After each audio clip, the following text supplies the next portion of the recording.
Hi, my name is Zvi Schwartz. Are you a rabbi? I am, yes. You have smicha from where? I have a smicha, yes. From where? From where I teach at JETS, Jewish Educational Trade School in Gnadels. Okay, in the valley. JETS, J-E-T-S.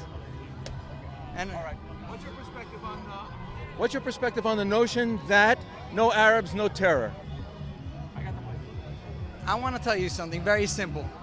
Abraham was called Ivri, which many people think is a Jew. Ivri means on the other side. Abraham stood for kindness. When the cities around him, Sodom and Amorah, they were extremely cruel people who had a philosophy. Their philosophy was, if you're weak, if you're hungry, if you're tired, we take advantage of you.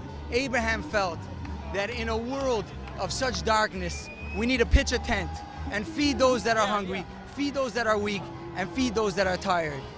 Abraham is not alone today. Every single Jew in the world today is a beacon of light.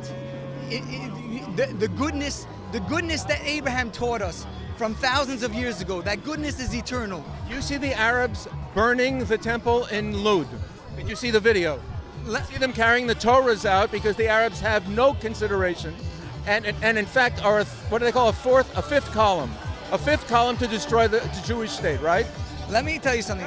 I'm not going to answer any of your questions direct because that's one question. Just answer that one question. Are the Arabs a threat to the continued Jewish state? state? Standing here, there are missiles flying into civilian families.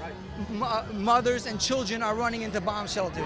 You're avoiding the question. Already, 1,200 missiles and projectiles have gone to Israel.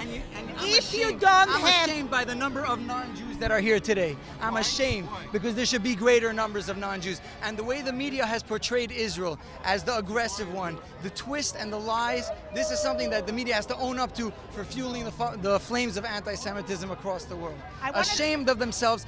You know, the non-Jews had many opportunities in the thousands of years to stand with their Jewish brothers and sisters, and unfortunately today again we are seeing a silence on that. I want to say one thing that's very important in any contract that you write with anybody in this world.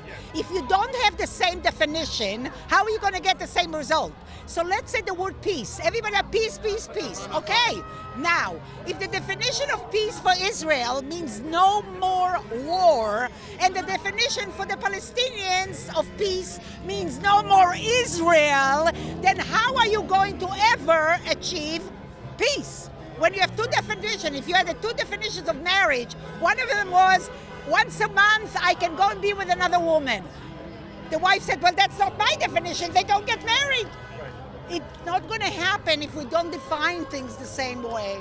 If we don't have the same value, we're not going to get to any place. Correct?